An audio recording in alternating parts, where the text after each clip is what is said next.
Hello and welcome, my dear students.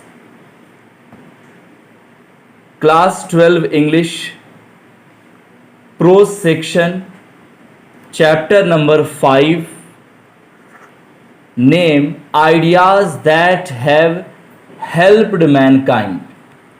नाम के हिसाब से अगर हम देखें तो इससे पता ये चलता है कि वो आइडियाज़ जो इंसानों को इंसान बनाने में हेल्प किया है उसे ही हम कहते हैं ideas that have help Mankind according two heading के हिसाब से।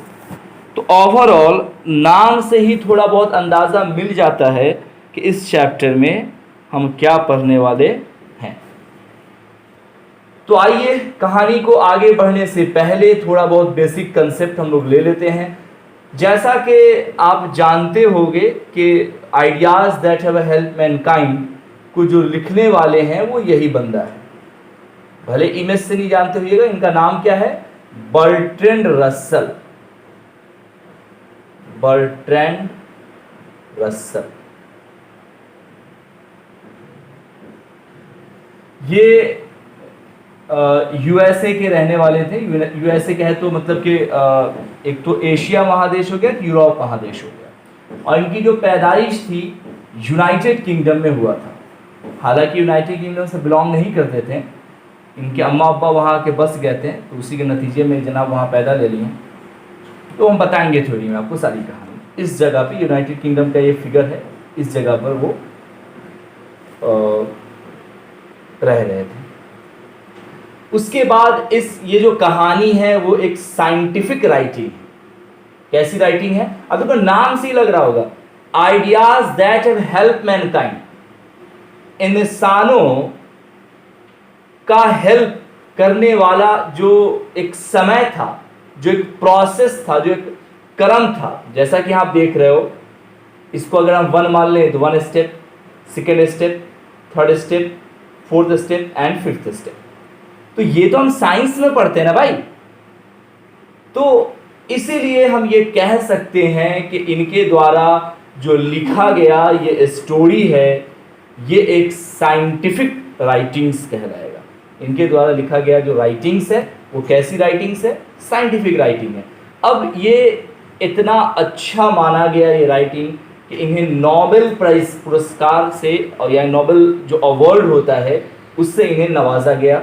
ये इमेज उसको डिनोट कर रहा है, नोबेल पुरस्कार।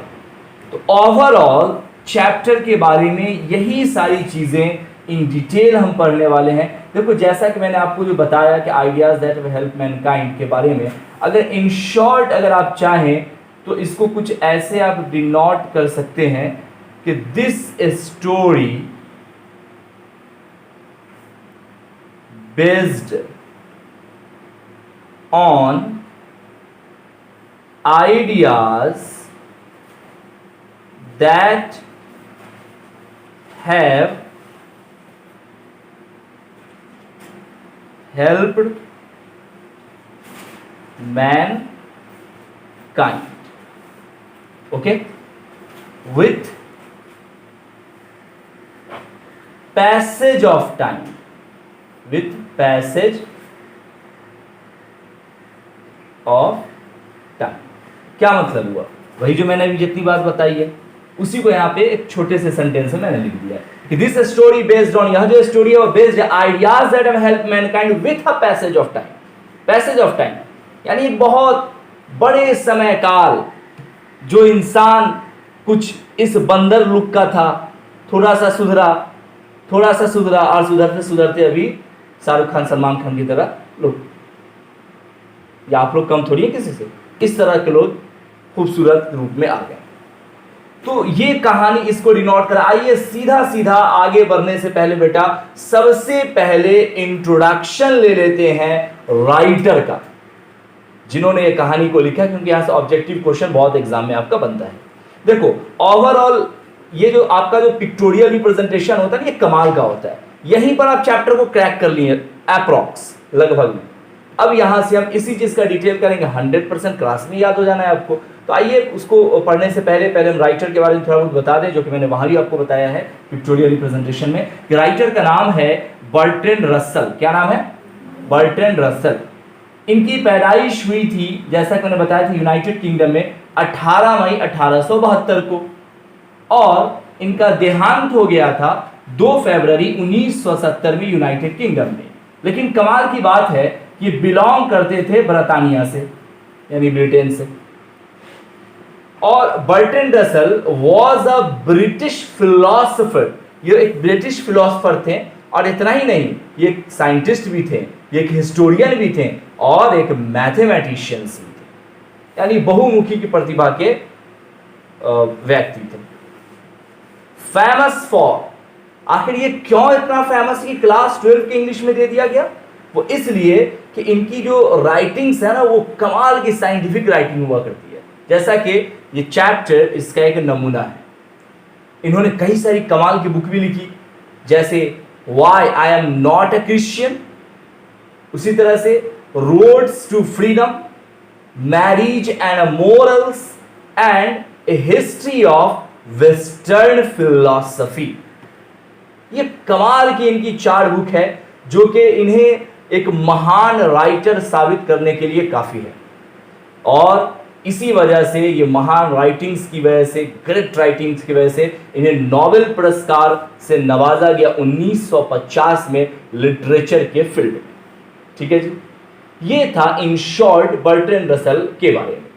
अब बर्ट्रैंड रसल ने क्या लिखा है जो आपके किताबों में दिया गया है, उस उतने बड़े कहानी को 1 पेज में सिर्फ गजब के साथ, बहुत ही खूबसूरती के साथ, जैसा कि मैंने आपको बाकी चैप्टर में बता रखा है कि आपको समरी लिखना कैसे है, था ना 3 स्टेप्स, वो 3-4 स्टेप को आपको दिमाग में रखना है, और उसी स्टेप के अकॉर्डिंग यहाँ पे हमने दे रखा है। उससे पहले आपको थीम ऑफ द चैप्टर में बता दूं, और चैप्टर शुरू करने से पहले एक पूरे चैप्टर में इस्तेमाल होने वाले जितने वर्ड्स हैं वो सब आपको बता दिया जाएगा। इतना आसान हो जाएगा तब तक आपकी स्टोरी कि आप खुद से ही पढ़ के फिर समझ जाओगे। आओ, जैसा कि मैंने कहा कि theme of the chapter, theme of the chapter का मतलब क्या होता है? कहानी का थीम, यानी कहानी किस टॉपिक पर लिखा गया है, ये थीम होता है।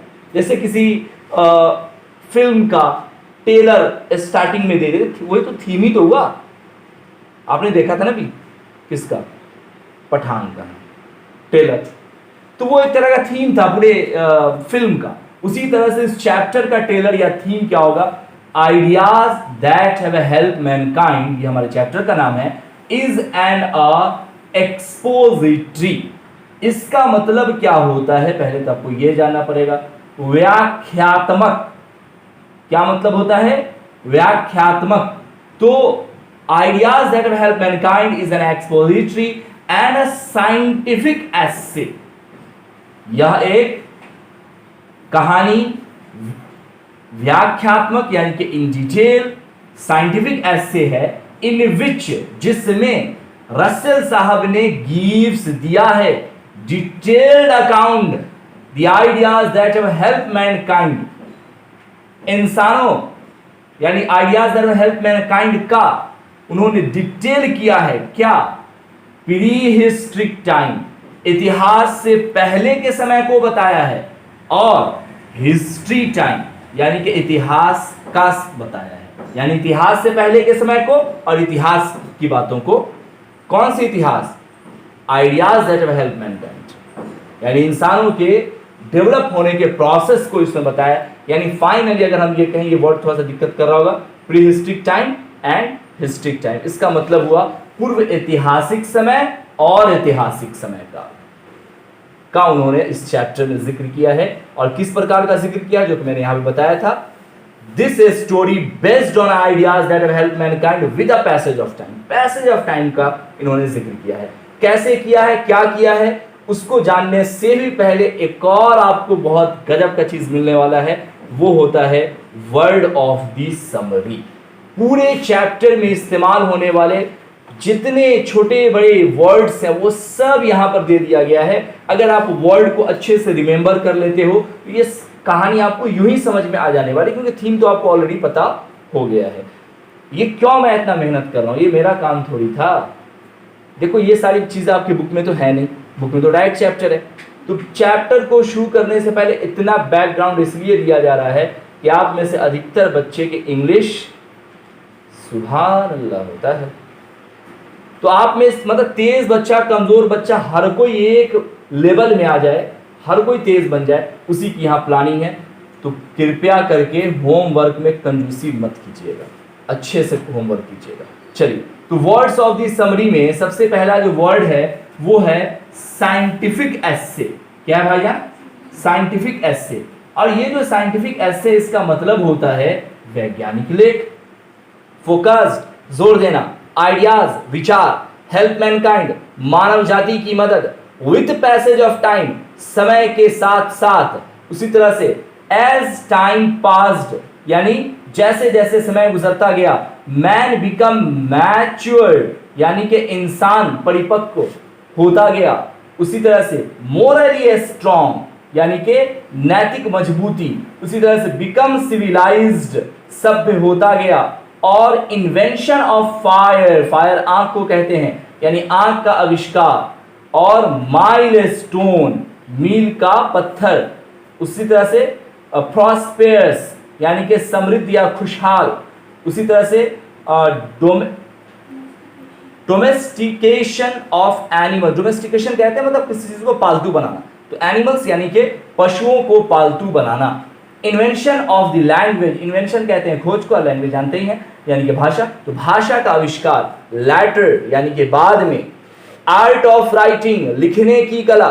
सोशली, कल्चरली एंड मोरली, सामाजिक, सांस्कृतिक, नैतिक। सुपीरियर टू एनिमल, जानवरों से बेहतर। फाइनली 18 आपको अगर वर्ड्स याद हो जाते हैं, ये पूरे चैप्टर को पढ़ने में बहुत आसान होने वाला है। आइए शुरू करते हैं, जहां जहां पे वर्ड्स पूछे जाएंगे आप बताइएगा।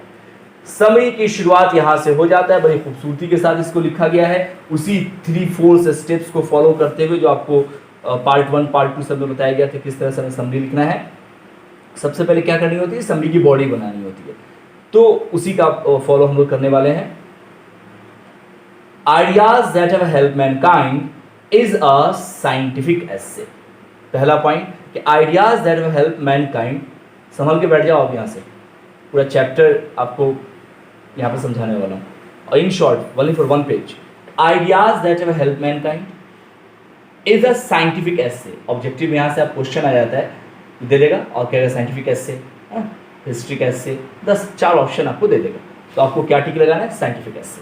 तो ideas that have help mankind is a scientific essay. 2 point यहाँ पता चला, एक तो ये एस्से है, राइटिंग का कौन सा टाइप है? तो एस्से है। दूसरा कैसा एस्से? तो साइंटिफिक एस्से।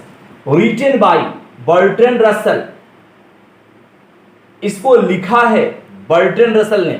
फिर यहां से एक ऑब्जेक्टिव क्वेश्चन सॉल्व होता है, क्या ideas that have help Mankind के राइटर कौन है? Who writer of the ideas that have help Mankind.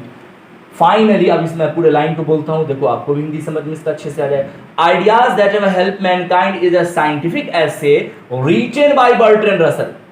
कोई दिक्कत इसमें बिल्कुल भी नहीं होगा। Ideas that have help mankind एक साइंटिफिक एस्से है, रिटन जिसे लिखा गया है। रिटन का मतलब लिखा जाना, बाय मतलब द्वारा, लिखा गया है बर्ट्रैंड रसल के द्वारा, द्वारा मतलब जरिए। क्या लिखा गया है इसमें? वो नीचे दिया गया। इन दिस एस्से, इस एस्से में ही हैज फोकस्ड, फोकस का मतलब वर्ड में था यानी जोर देना। उन्होंने इस एस्से में जोर दिया है, फोकस किया है on the ideas that have help Mankind with a passage of a time. इंसानों के पैसेज ऑफ टाइम की हिस्ट्री को इन्होंने उस पर फोकस किया है। कैसे फोकस किया है वो अगली लाइन में देख लीजिए। एज टाइम पास, जैसे जैसे समय गुजरता गया। मेड बिकम मैच्योर, आप लोग अपने नोट्स को निकाल कर देख लें, अगर वहां पे स्पेलिंग में मिस्टेक है तो यहां से सही कर लें आप। मैड बिकम मैच्योर, जैसे क्या था? एज टाइम पास, जैसे जैसे समय गुजरता गया। मेड बिकम, इंसान होता गया क्या? मैच्योर, मैच्योर का वर्ड मीनिंग में था यानी परिपक्व होता गया। And the become much morally strong, और वो नैतिक रूप से, मोरली का मतलब क्या होता है? नैतिक, और वो नैतिक रूप से स्ट्रॉन्ग होता गया। कहा यह गया कि एज टाइम पास, जैसे जैसे समय गुजरता गया। मेड बिकम मैच्योर्ड, इंसान मैच्योर्ड हुआ, एंड बिकम मोरली स्ट्रॉन्ग, और वो मोरली स्ट्रॉन्ग होता चला गया। कितना आसान। कैसे स्ट्रॉन्ग हुआ वो नीचे में दे रखा है। ही बिकम सिविलाइज्ड, वो सिविलाइज्ड हो गया, यानी सिविलाइज्ड का मतलब सभ्य। एंड सेव्ड हिमसेल्फ, और वो खुद को सेव करने लगा। क्या सेव करने लगा? From being unhuman. किन चीजों से सेव करने लगा? अनह्यूमन से, यानी कि अमानवता से वो अपने आप को सेव करने लगा, खुद ब खुद, हिमसेल्फ। फाइनली क्या मतलब हुआ? ही बिकम सिविलाइज्ड, वह सिविलाइज्ड होता गया, एंड सेव्ड हिमसेल्फ, और वो अपने आप को सेव किया, फ्रॉम बीइंग अनह्यूमन, अनह्यूमन होने से, यानी सेव का मतलब कि बचाना। उन्होंने अपने आप को अनह्यूमन होने से बचाया। अरे पहले लोग कैसे थे? नहीं, लोग बोलते हैं कि जानवरों की जिंदगी इंसान जी रहा था, क्या अभी भी जी रहा है क्या? नहीं ना, वही कहा गया। ही बिकम सिविलाइज्ड, धीरे धीरे वो सिविलाइज्ड होता चला गया। द इन्वेंशन ऑफ फायर, उस कुछ समय के बाद हुआ ये कि इंसान आग का आविष्कार कर लिया। अरे भाई, वो अनह्यूमन क्यों होता? इसलिए कच्चा गोश्त को ऐसे ही खा लेता था, अंधेरे में बेचारे को रहना पड़ता था, कभी सांप काट ले, बिच्छू काट ले, वहीं पर मर जाए दांची आर के। मतलब अजीब सी लाइफ थी भाई। शाम होते लोग सो जाते थे क्योंकि अंधेरा था। तो अब इन सारे चीजों से बचने के लिए एक ही उपाय था कि रोशनी का इजाद हो जाए। रोशनी मतलब लाइट, रोशनी ना। तो हुआ क्या कि वक्त के साथ साथ इन्वेंशन हो गया फायर का। अब जब ही फायर का अगर आविष्कार हुआ तो ये फायर जो है ना एकदम इनकलाब ला दिया उसकी जिंदगी में। तो उस वर्ड को इंग्लिश में हम कहते हैं माइलस्टोन, मील का पत्थर साबित हुआ। तो फाइनली पूरा लाइन है, the invention of fire proved to be milestone in a human progress. इंसानों के प्रोग्रेस में माइलस्टोन साबित हुआ कौन? फायर। यहां से क्वेश्चन आता है सब्जेक्टिव में, ध्यान से समझो। कारण भी बता दिए कि क्या क्या सब था, वजह क्या क्या उसको बेनिफिट हुआ। तो वो अनह्यूमन से ह्यूमन बना, अंधेरे से रोशनी में रहने लगा, और जो है वो फ्लेश यानी गोश्त जो है कच्चा पहले खाता था वो पका हुआ खाने लगा, इन्फेक्शन से सेफ रहा, जंगली जानवरों से सेफ रहा। ये सब पॉइंट्स आपको आएगा, ध्यान रखिएगा। सम मोर आइडियाज, कुछ और आइडियाज डेवलप हुए। अब इंसान जब थोड़ा सा एक कदम, जैसे एक बच्चा फर्स्ट स्टेप बढ़ाता है, फिर उसको मन करता है, देखते छोटा बच्चा कितना बम बम गिरता रहता है, दिन भर आवाजें होता रहता है, कभी उधर से गिरा, कभी उधर टैं पैं करती रहता है, लेकिन फिर भी गिरता है, फिर भी चलता है, बगुआ देते देते फिर चलना से। तो वही इंसान का इतना सा उसको थोड़ी यार और कुछ हो सकता है। तो ये धीरे धीरे बढ़ता गया। कुछ और आइडियाज है, सम मोर आइडियाज, और कुछ आइडियाज है, विच मेड ह्यूमन प्रोग्रेस, जिसने इंसानों को प्रोग्रेस किया। इज, क्या चीज प्रोग्रेस किया? कौन सा ऐसा चीज मिल गया भाई इसको, क्या और प्रोग्रेस हो गया? तो डोमेस्टिकेशन, जानवरों को पालतू बनाने लगा, डोमेस्टिफिकेशन ऑफ द एनिमल्स। अब जब जानवर को पालने लगा तो जानवर से गोश्त भी मिल जाएगा और जानवर से दूध भी मिल जाएगा, यानी कि खाना भी मिल जाएगा। तो ये एक बड़ा काम हो गया, उसका बउआना नहीं पड़ेगा, एंड एग्रीकल्चर, और कमाल हो गया। पहले क्या था, फल फूल के लिए एक जंगल में वो लोग रहा, अब वो जंगल का फल फूल खत्म हो गया तो फिर वो ट्रांसफर हो जाता था अगले जंगल में। आ रही बात समझ में? पढ़े हुए ये सब 8 क्लास से ही शुरू हो जाता है। तो अब बउआ, इसी को ना कहते हैं खाना बदोश की जिंदगी, घुमंतु।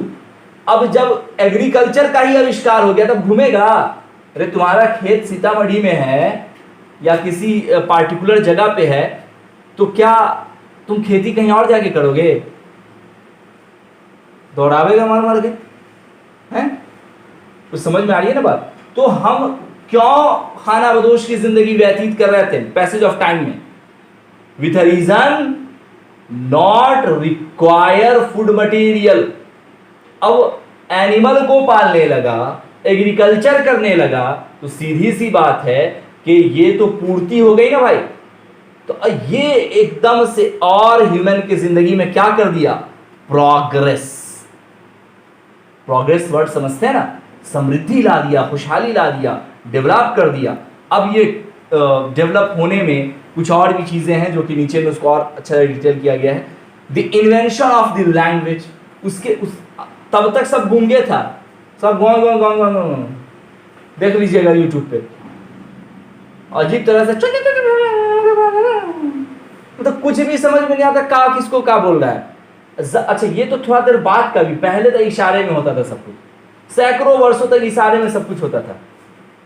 पता नहीं था कि मुंह से बोलना भी है, लोग को पता चला कि अच्छा मुंह खाली खाना ठूसने के लिए नहीं है, बोलना भी है भाई, बोलना भी है। तो बोलना शुरू किया ये लोग।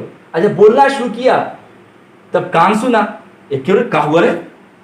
उसके बाद धीरे धीरे लोग को प्रैक्टिस हो गया सुनने का, फिर उसको समझ में आया कि ऐसे ऐसे जो इशारा करते थे इसको हम कुछ बोलें, ओए हाँ इधर, समझ में आ रही है ना बात। तो धीरे धीरे वर्ड सब बनता गया माइंड के प्रोग्रेस के हिसाब से कि हम क्या बोला। अब इशारा करता तो कुछ तो इशारा करता ना, ऐसे ऐसे इधर हैं, उसी तरह से अब उसको दिमाग में आया कि इसको हम बोले कि भाई इधर आओ, ओए तोए, जो भी बोला हो, टोए टोए टोए।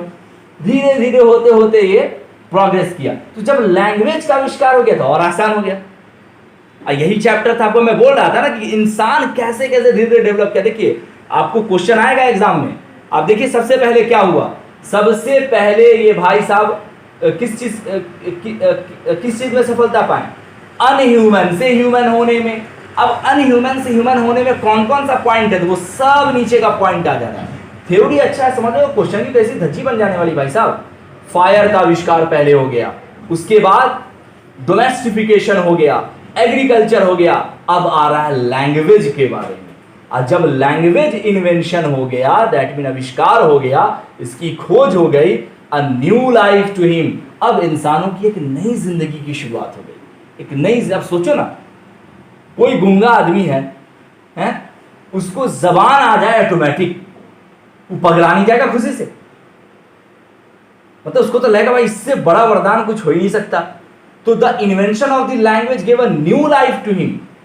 लैटर, बाद में चलकर, आगे चलकर, the invention of printing press, printing press का आविष्कार हुआ।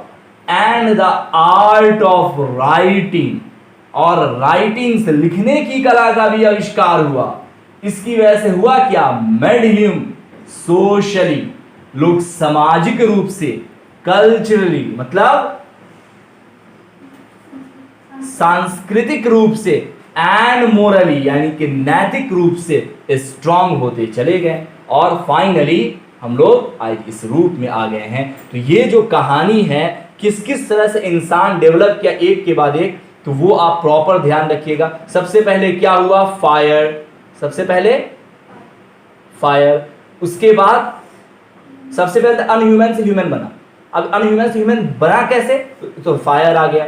फायर के बाद उसने डोमेस्टिफिकेशन किया, डोमेस्टिफिकेशन के बाद एग्रीकल्चर का इन्वेंशन हो गया, एग्रीकल्चर के इन्वेंशन के बाद आपको लैंग्वेज, लैंग्वेज के बाद फिर वो प्रिंटिंग प्रेस, प्रिंटिंग प्रेस के बाद फिर राइटिंग्स लिखने लगा। उसके बाद ये फाइनली सोशली डेवलप कर गया, समाज में रहने लायक प्राणी बन जाता है। ये पूरा प्रोसेस है, ये थीम है। इतने खूबसूरती के साथ कहाँ मिलेगा आपको, कितना आसानी में पूरा चैप्टर क्रैक हो गया। तो फाइनली हम बोलेंगे कुछ इस प्रकार से, इसका एंड करेंगे क्योंकि समरी लिखने के लिए आपको आता है।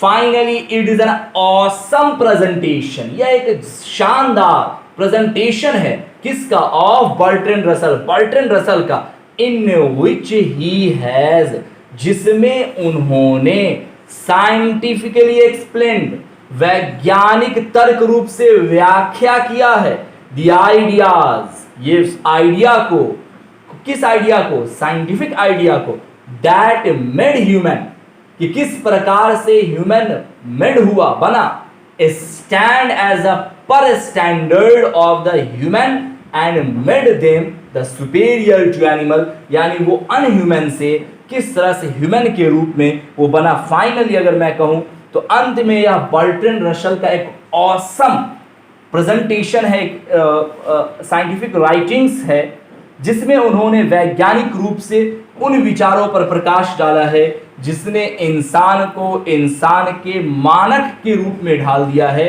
और उन्हें जानवर से बेहतर बनाया। ये जो है ना, ह्यूमन स्टैंड एज अ पर स्टैंडर्ड, इसका मतलब यह है कि मानक के इंसान को मानक के रूप में, यानी इंसान को इंसान के लायक बनाया है। That clear? कोई दिक्कत तो नहीं? अब किस किस तरह के क्वेश्चंस आपके एग्जाम में आते हैं वो भी एक नजर आप देख लें। Question number 1, ideas that have help mankind are based on. ये किस चीज पर बेस्ड है? अभी आपने देखा है। उसके बाद हु हैज, ओहो काहे बसा जाते हैं रहते हैं। Ideas that have help mankind are written by, अभी आपने देखा है। इसी तरह से फर्दर क्वेश्चन है, चुटकी में सॉल्व हो जाएगा, बिल्कुल घबराइए मत। अब हम कुछ क्वेश्चंस आपको और देते हैं, आप नोट कर लें, या आपके नोट्स में शायद नहीं होगा। हमने सेल्फ स्टडी हमेशा हम करते हैं ताकि आप लोग को अच्छा से अच्छा और भी प्रोवाइड कराया जा सके। तो वहाँ पता चला कि कुछ और क्वेश्चंस हैं, जितना पढ़ें उसी में से, जो कि एग्ज़ाम में पूछा गया क्वेश्चन है। तो आप इसको ध्यान से लिख लें। What do you know? What do you know about Bertrand Russell? What do you know about Bertrand Russell? Bertrand Russell के बारे में क्या जानते हो? अभी आपने पूरा एक चार्ट देखा है उसके बारे में, जो मैंने स्टार्टिंग में दिया था। उसी तरह से question number 2, what are those ideas which helped mankind? वो कौन से आइडियाज थे जो इंसानों के को हेल्प किया? Help Mankind. अभी आपने पढ़ा है, मैंने आपको एरो कर करके बता भी दिया स्टेप बाय स्टेप। इसी तरह से एक और शानदार क्वेश्चन आपको आता रहता है अक्सर एग्जाम में, बोर्ड एग्जाम की बात कर रहा हूँ, सोचो कितने ज़्यादा इंपॉर्टेंट क्वेश्चन। व्हाट मेक्स, और ये सब आपको बस एक ही पेज का आपको समरी दी उसी में से बन जाएगा। What makes the glory of man? What makes the glory of man? इंसान का जो लाइफ है, जो मैंने बताया, वो किस तरह से ग्लोरी बन गया, यानी कि किस तरह से वो अनह्यूमन से ह्यूमन के प्रोग्रेस में आ गया। ये क्वेश्चन आपसे जानना चाह रहा है। And last question, how did the invention of fire proved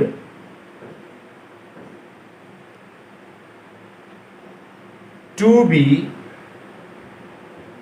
a milestone,